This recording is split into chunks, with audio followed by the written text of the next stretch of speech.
Supercross Live on supercrossonline.com. Kevin Barnett catching up with Moto Concepts Jake Canada. Jake, coming off your best performance of the year, do you feel like finally we got to see actual Jake Canada? Yeah, dude, I mean, it was awesome. It was cool to get a fifth, get in the top 5.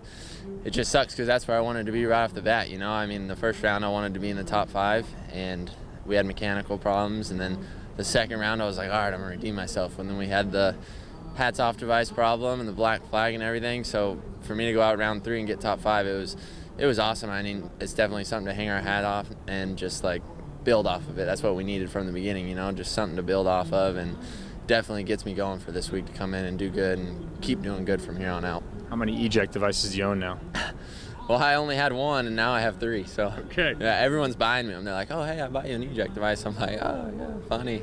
Jake Canada brought to you by Eject pretty soon. Yeah, geez, dude. I was a prime example of not having it. So I guess it had to be done. It was good in a way. Everybody knows about that system now. Maybe you're their best advertising. But what does that do, the DNF and that issue in Phoenix? What does that do to you mentally? You're coming into the season with expectations for results like last week.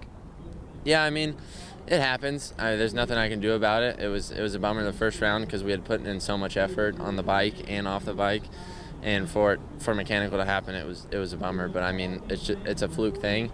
It happens. I mean, it happened to Millsaps last weekend, and it's just we're racing motorcycles out there with a whole bunch of things going on in the motor, so anything can happen. But I'm just gonna try to move on. I'm 15th in points after that round, and after the first 2 rounds I wasn't really bothered about the points. I just wanted to make good finishes, but I mean, I'm only 20 points off 5th, so I mean, and everyone, there's so many guys that like a lot of people aren't even making main some weekends because they mess up and then have a bad LCQ or something. It's tough, so I mean, anything can happen. The points aren't really what I'm looking for, just good results and just being consistent in the top 5 from here on out like I was last week and try to get on the podium.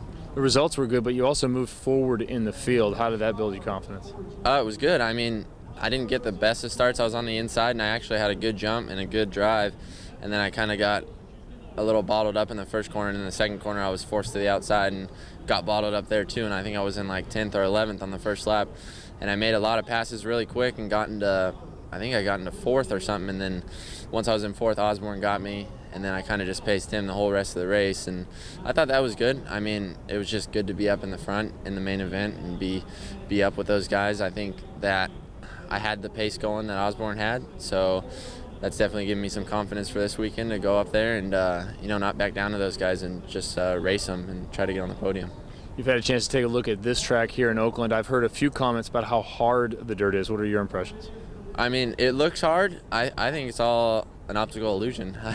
I think the sun is just baked on the top layer and it looks like it's hard packed, but I think there's going to be a lot of traction underneath and a lot of tacky dirt. I think it's going to rut up and it's going to make for a great track after last weekend's dry track.